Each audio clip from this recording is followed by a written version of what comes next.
ಸಿದ್ದೇಶಣ್ಣ ಬಾರಣ್ಣ ಇಲ್ಲಿ ಎಲ್ಲಣ್ಣ ಸಿದ್ದೇಶಣ್ಣ ಒಳಗೋಗ್ಬಿಟ್ರ.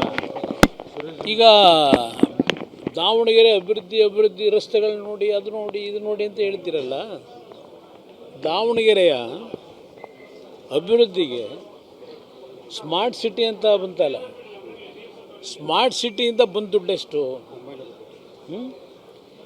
ಸ್ಮಾರ್ಟ್ ಸಿಟಿಗೆ ರೈಲ್ವೆಯ ಹಲವಾರು ರೈಲ್ವೆಯ ಕಾರ್ಯಕ್ರಮಗಳು ಬಂತಲ್ಲ, ನಾನು ಭಾಷಣ ಮಾಡೋಕ್ಕಾರೆ ಕೊಡ್ತೀನಲ್ಲ, ಪಟ್ಟಿ ಇದೆ ನನ್ನ ಹತ್ರ.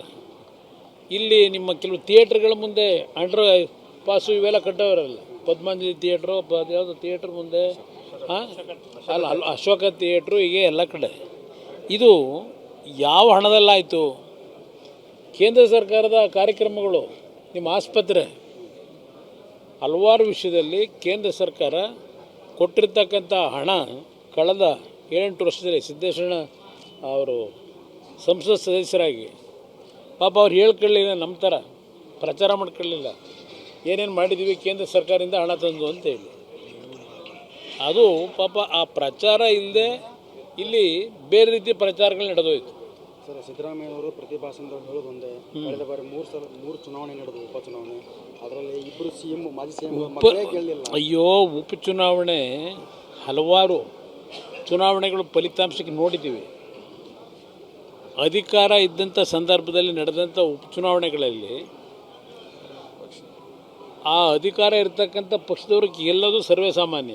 ಈಗ ಉದಾಹರಣೆಗೆ ಈಗ ನಾವು BJPದೇ ತಗೊಳ್ಳೋಣ, ನಾವು ಅವರು ಹೊಂದಾಣಿಕೆ ಮಾಡ್ಕೊಂಡಿದ್ದೀವಿ. KR ಪೇಟೆ ಉಪಚುನಾವಣೆ ನಡೀತು. KR ಪೇಟೆ ಉಪಚುನಾವಣೆಯಲ್ಲಿ BJPಗೆ ಇದರಲ್ಲಿ ಗೆಲ್ಲಕ್ಕೆ ಸಾಧ್ಯವೇ ಇಲ್ಲ. ಆ ಕ್ಷೇತ್ರ BJP ಅಭ್ಯರ್ಥಿ ಗೆದ್ದರು. ಶಿರಾದಲ್ಲಿ ನಿಮ್ಮ ಪಕ್ಕದಲ್ಲೇ ಇಲ್ಲಿ ತುಮಕೂರಲ್ಲಿ BJP ಅಭ್ಯರ್ಥಿನೇ ಗೆದ್ದರು. ಅವತ್ತು BJP ಸರ್ಕಾರ ಇತ್ತು. ಆ ಸೀಟ್ಗಳು ಎಂದೂ ಸಹ BJP ಗೆದ್ದಿಲ್ಲ. ನಾನೇನು 2 ಉದಾಹರಣೆ ಕೊಟ್ಟಿದ್ದೀನಿ, ಅದು 2 ಕ್ಷೇತ್ರದಲ್ಲಿ BJP ಗೆದ್ದೇ ಇರಲಿಲ್ಲ. ಸಾರ್ವತ್ರಿಕ ಚುನಾವಣೆ ಆಯಿತು, ಮುಂದೆ 2 ಕ್ಷೇತ್ರ ಗೆದ್ರ. ಈಗಲೂ ಅಷ್ಟೇ ಪಾಪ ಅವರು ಯಾವುದೋ ಭ್ರಮೇಲೆ ಮುಂದೆನೂ ನಾವೇ 2028 ನಾವೇ ಏನು ಹೇಳ್ತಾರೆ, 28 ಜನ ಯಾವ ತೀರ್ಮಾನ ಕೊಡ್ತಾರೆ ಅನ್ನೋದನ್ನ ಕಾದು ನೋಡಿ. ಸಿದ್ದೇಶಣ್ಣ ಬಾರಣ್ಣ ಇಲ್ಲಿ ಎಲ್ಲಣ್ಣ ಸಿದ್ದೇಶಣ್ಣ ಒಳಗೋಗ್ಬಿಟ್ರ. ಈಗ ದಾವಣಗೆರೆ ಅಭಿವೃದ್ಧಿ ರಸ್ತೆಗಳು ನೋಡಿ ಅದು ನೋಡಿ ಇದು ನೋಡಿ ಅಂತ ಹೇಳ್ತೀರಲ್ಲ, ದಾವಣಗೆರೆಯ ಅಭಿವೃದ್ಧಿಗೆ ಸ್ಮಾರ್ಟ್ ಸಿಟಿ ಅಂತ ಬಂತಲ್ಲ, ಸ್ಮಾರ್ಟ್ ಸಿಟಿಯಿಂದ ಬಂದ ದುಡ್ಡೆಷ್ಟು? ಸ್ಮಾರ್ಟ್ ಸಿಟಿಗೆ ರೈಲ್ವೆಯ ಹಲವಾರು ರೈಲ್ವೆಯ ಕಾರ್ಯಕ್ರಮಗಳು ಬಂತಲ್ಲ, ನಾನು ಭಾಷಣ ಮಾಡೋಕ್ಕಾರೆ ಕೊಡ್ತೀನಲ್ಲ, ಪಟ್ಟಿ ಇದೆ ನನ್ನ ಹತ್ರ. ಇಲ್ಲಿ ನಿಮ್ಮ ಕೆಲವು ಥಿಯೇಟ್ರ್ಗಳ ಮುಂದೆ ಅಂಡರ್ ಪಾಸು ಇವೆಲ್ಲ ಕಟ್ಟೋರಲ್ಲ, ಪದ್ಮಾಂಜಲಿ ಥಿಯೇಟ್ರು, ಯಾವುದೋ ಥಿಯೇಟ್ರ್ ಮುಂದೆ, ಅಲ್ಲ ಅಶೋಕ ಥಿಯೇಟ್ರು, ಹೀಗೆ ಎಲ್ಲ ಕಡೆ. ಇದು ಯಾವ ಹಣದಲ್ಲಾಯಿತು? ಕೇಂದ್ರ ಸರ್ಕಾರದ ಕಾರ್ಯಕ್ರಮಗಳು, ನಿಮ್ಮ ಆಸ್ಪತ್ರೆ, ಹಲವಾರು ವಿಷಯದಲ್ಲಿ ಕೇಂದ್ರ ಸರ್ಕಾರ ಕೊಟ್ಟಿರ್ತಕ್ಕಂಥ ಹಣ ಕಳೆದ 7-8 ವರ್ಷದಲ್ಲಿ ಸಿದ್ದೇಶಣ್ಣ ಅವರು ಸಂಸತ್ ಸದಸ್ಯರಾಗಿ ಪಾಪ ಅವ್ರು ಹೇಳ್ಕೊಳ್ಳಿಲ್ಲ, ನಮ್ಮ ಥರ ಪ್ರಚಾರ ಮಾಡ್ಕೊಳ್ಳಿಲ್ಲ, ಏನೇನು ಮಾಡಿದ್ದೀವಿ ಕೇಂದ್ರ ಸರ್ಕಾರದಿಂದ ಹಣ ತಂದು ಅಂತೇಳಿ. ಅದು ಪಾಪ ಆ ಪ್ರಚಾರ ಇಲ್ಲದೆ ಇಲ್ಲಿ ಬೇರೆ ರೀತಿ ಪ್ರಚಾರಗಳು ನಡೆದೋಯ್ತು. ಸರ್, ಸಿದ್ದರಾಮಯ್ಯವರು ಪ್ರತಿ ಭಾಷಣದಲ್ಲಿ ಹೇಳೋದು ಒಂದೇ, ಕಳೆದ ಬಾರಿ 3 ಚುನಾವಣೆ ನಡೆದು, ಉಪಚುನಾವಣೆ, ಅದರಲ್ಲಿ ಇಬ್ಬರು CM, ಮಾಜಿ CM ಗೆಲ್ಲಿಲ್ಲ. ಅಯ್ಯೋ, ಉಪಚುನಾವಣೆ ಹಲವಾರು ಚುನಾವಣೆಗಳು ಫಲಿತಾಂಶಕ್ಕೆ ನೋಡಿದ್ದೀವಿ.